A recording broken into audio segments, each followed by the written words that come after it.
Welcome to CARICOMP Insider, where high-tech facial recognition meets real-world intelligence.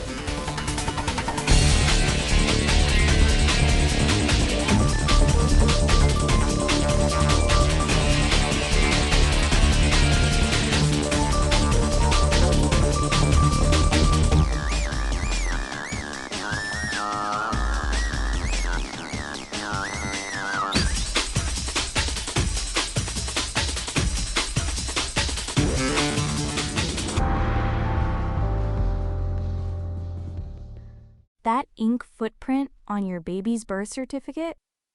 For more than 1.5 million American newborns, it's not ink anymore. It's a digital biometric file, a scan of those tiny feet, stored in a database that may outlive the childhood it was captured in. If you've given birth in the last few years, or you're about to, this story is about your kid.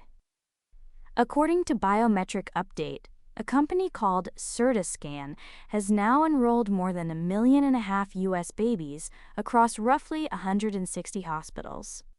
The pitch is safety, preventing abductions, matching babies to parents during a disaster. And that part's real. But almost nobody asks the next question. What happens to that scan after you leave the hospital, and who decides when it disappears? Let's start with why hospitals moved to digital in the first place.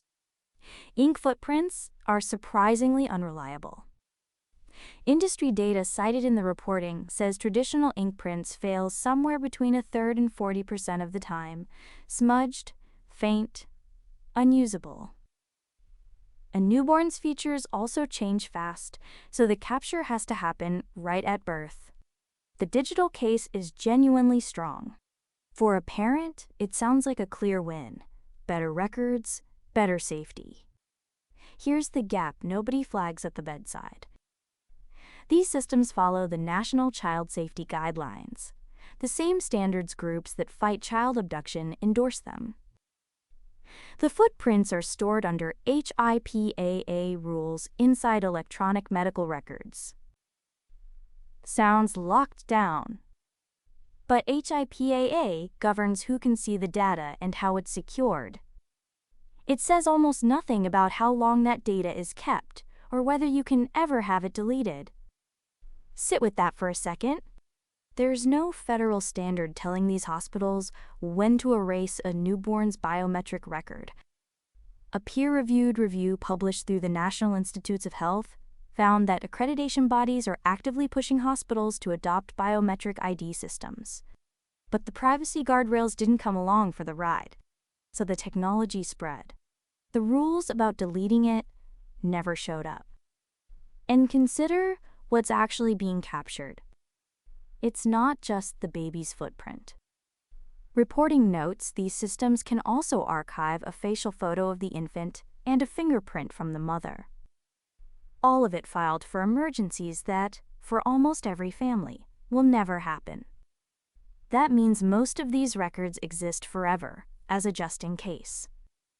For the rest of us, it's worth knowing your child's first biometric file may sit in a system long after they've grown up. Here's the part that reframes it. This isn't a surveillance scandal, it's a design failure. The hospitals solved for safety and simply never built an off-ramp for the data. A footprint taken at 3 days old doesn't even match that person at age 13. Biometrics change. But the original capture stays archived, unchanged, indefinitely. So here's the whole thing in plain terms. Over 1 million American babies now have a digital footprint stored at birth, mostly for safety. The safety case is real, but nobody set rules for how long that file lives or when you can delete it. Compliance with safety standards is not the same as being honest about permanence. If you're heading to a maternity ward, you can ask one simple question: how is this stored, and can I have it deleted? Whether you track data for a living or you're just holding a newborn, you have the right to ask where that file ends up. The full story's in the description if you want the deep dive. Now you know something most people in this industry don't. Use it. And when you're ready to put it to work, caracomp.com. We'll see you tomorrow.